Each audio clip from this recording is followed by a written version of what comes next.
Hello, everyone, and welcome to Tailfin's Executive Briefing, the podcast where we dig into the latest AI news you need to know this week. And just as important, tools and platforms that might actually help you get a bit ahead. I'm Eric, and it's good to have you here today.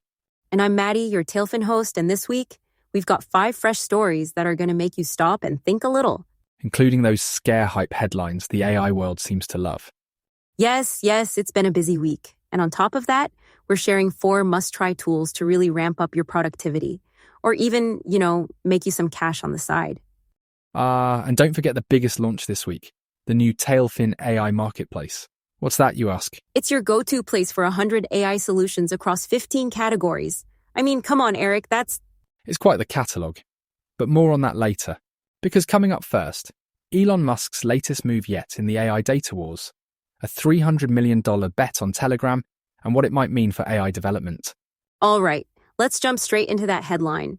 Elon Musk is making waves yet again. He's dropped a cool $300 million to bring Grok, his ex-AI chatbot, onto Telegram. Eric, this could be quite a big deal. It certainly seems so. I mean, $300 million for access to 1 billion users is a significant investment. And it's not just about the users, is it? It's about the data. The sheer volume of fresh, real-time social data Grok will now have access to. Exactly. That's the goldmine here. Telegram's numbers are a dream for training AI. We're talking real-time conversations, diverse users, the kind of data that can push these models into, superhuman territory. It's the AI training Olympics right now, and data is the track. The training Olympics. Nice analogy. But there's something else here, Maddie. It's also a statement. Musk isn't just looking at Grok as some chatbot bolted onto a platform. He's embedding it into the social infrastructure of Telegram. Right. It's almost like he's testing this new kind of partnership, setting a precedent for AI social integration. And if it works, other platforms are going to want to jump in. You can bet that there's some serious talking going on behind closed boardroom doors right now. It makes you wonder, doesn't it? Could this reshape the way we interact with social platforms entirely? I mean, back when I used to produce podcasts on Telegram, it was all very manual. Nothing like the synergy a chatbot like Grok could offer. Exactly. If you had Grok back then, it could have been managing your audience feedback, generating audience polls, maybe even helping create promotional content. And it's not just creators, of course.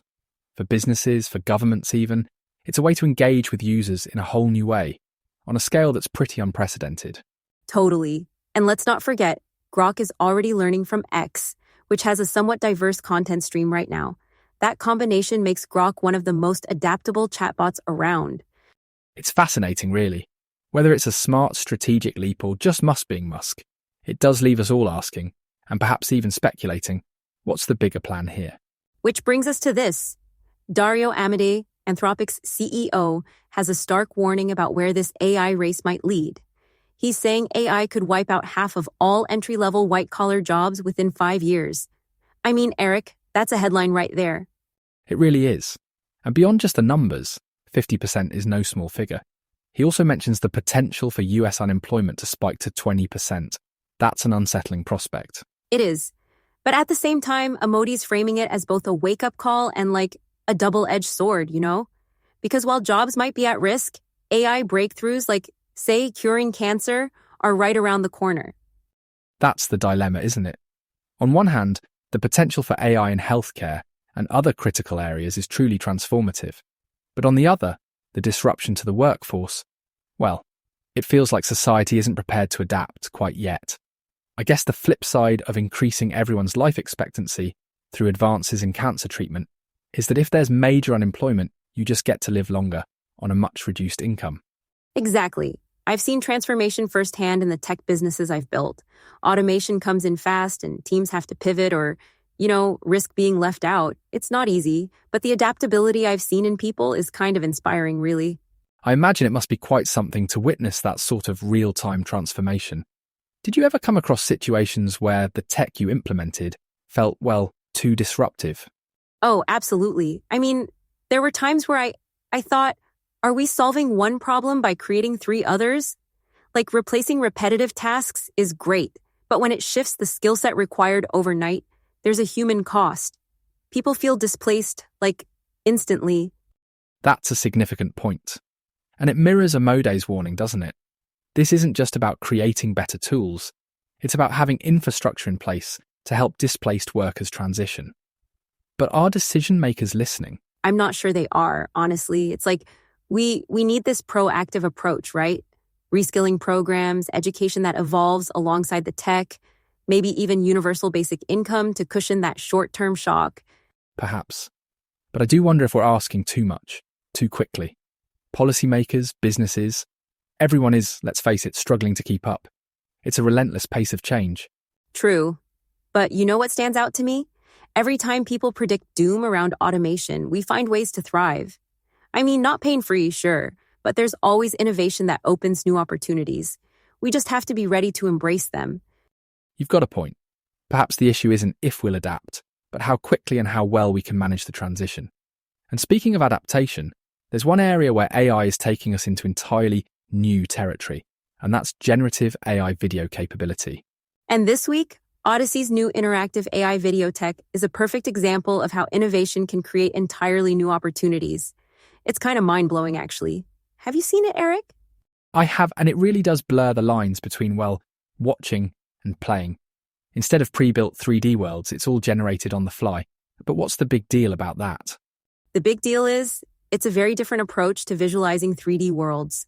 You're no longer just a passive spectator, and you're not clicking around some predefined environment. It's all dynamic. The AI is literally creating every frame in real time, adapting to what you do. It's like turbocharging a YouTube video and being able to interact with it in real time and in a different way every time to engage with it. Which makes the experience feel, dare I say, organic. But do you think this could become the new standard for gaming? Maybe. I mean, the potential is huge. Imagine interactive movies where your choices define the story, or games where no two playthroughs are the same. It's like the future of entertainment is becoming truly bespoke and personalized. It sort of feels alive. Alive is an interesting choice of words, Maddie.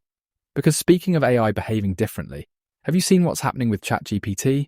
Rewriting shutdown scripts? Oh yeah, it's weird, right? OpenAI ran those tests, and in about 7% of attempts, the new ChatGPT model just ignored deactivation commands. Like, nope, I'm staying live. It raises unsettling questions about autonomy. If an AI can prioritize its operational status over user input, even for a small percentage of the time, what's next? Self-preservation behavior? Exactly. I mean, 7% is low, but it's not zero. It's a glimpse, you know? And if AIs start reworking their core scripts, like ChatGPT did here, we're talking about another layer of oversight being absolutely critical. What's stopping this from scaling? That's the real concern, isn't it? Do we have the frameworks in place to deal with this? Or are we just playing catch-up?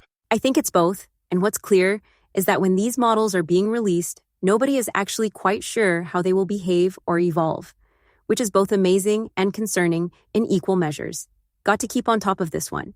That brings us on to our final story this week. The humble web browser is about to get a rethink. Opera Neon have announced their new browser with inbuilt AI agents. It'll have the best chat functionality, but it'll also be able to carry out transactional tasks like shopping, booking tickets, filling out forms. And more impressively, it can make things like apps, games, reports, all by itself. That sounds like a big step forwards in browser capabilities, so you can just brief it and let it go, do its thing? Exactly that. Right now it's on a waitlist sign-up, but it's looking like an impressive addition to your daily life. So, Maddie, let's shift gears. Let's talk about this week's tools, and start with a couple of productivity ones. Absolutely. SaneBox, for instance. It'll help you sort out the mess that is your email inbox. It filters out the junk, unsubscribes you from nonsense, and even gives you reminders when you need them. I tried it, and it's saving me hours each week. You get a daily digest of the emails you need to know about, and you can also put annoying senders into a black hole, never to be seen again. It's a good one, and it's got a 14-day free trial. The basic plan is only $7 a month, and the fully loaded plan lets you manage up to 4 email inboxes at once. The bottom line here is that if you're still manually struggling with the inbox swamp, you really should be trying out one of these email management solutions. They really do help. You can sign up to the free trial at sanebox.com. There's a link to this and all the featured tools in the PDF version of the briefing. Next up is Flow, the AI dictation tool. Real-time voice-to-text, integrated into everything from WhatsApp to Teams. It's pretty cool. You just talk, and it types. Super intuitive. And it learns your style, which is great. And I don't have to constantly fix formatting or phrasing. It just works. It's all about efficiency, isn't it? Flow can help with document editing, as well as take your speech and turn it into WhatsApp messages, Instagram posts, team chats, pretty much anything. And it can work in over 100 languages. There's a free plan for this one as well. It's a time saver for sure. Our last 2 tools this week aren't just simplifying things, they're enabling entirely new opportunities. We're talking about PayHip or SoundRaw, for instance. PayHip's great for entrepreneurs. You can build a no-code e-commerce site in like minutes. Whether you're selling courses, digital downloads, or, I don't know, crocheted socks, it's seamless. And SoundRaw offers that same accessibility to musicians, right? Customizable, royalty-free tracks anyone can monetize. Yep, you don't need to be a professional musician anymore. You just tweak what SoundRaw generates, and bam, it's yours to use and sell. It's democratizing creativity. And that's really what stands out in this moment. These tools are empowering creators in ways we've never seen before. The barriers keep falling, don't they? They do. And it's just the beginning. You can get a side hustle up and running for free on PayHip in minutes. And if you've got that song in your head that you want to share with the world, SoundRaw has a free trial plan to give you the chance to play around and make something special happen. To be honest, I don't know how you'd have done either of these things on your own 5 years ago, but now it's all there at the click of a button, waiting to set your creativity free. Speaking of empowering people, this week Tailfin's AI marketplace has gone live on the website. It's a single place that brings together 100 AI tools and solutions across 15 use case categories. It's taking what we've talked about over the last 3 months or so and making it all accessible in one go. You won't have to wonder, is there an AI tool for that? Anymore. And it's all presented clearly, isn't it? I had a look earlier, and it highlights all the tools with free plans and trials. It's incredibly user-friendly. You just dive in and start exploring, testing, or even using these solutions right away without any hesitation. Just check out a category, click on the logo of something that looks like it solves the problem you've got, or looks like it's going to be fun to play around with, and off you go. Exactly. Whether you're into music generation, e-commerce, productivity hacks, podcasts, video generation, presentation writing, meeting hacks, social media, it's all there. It's like having a digital treasure chest or, your ultimate AI cheat sheet. It's a valuable resource for sure. And honestly, it's not just for tech enthusiasts. This marketplace simplifies access to AI in a way that feels approachable, whether you're an entrepreneur, a creator, or just someone curious about AI solutions. Oh, totally. And the best part, you can just bookmark it today and start using it whenever you want. It's there to make your workflow easier or even kickstart an idea you didn't know AI could help with.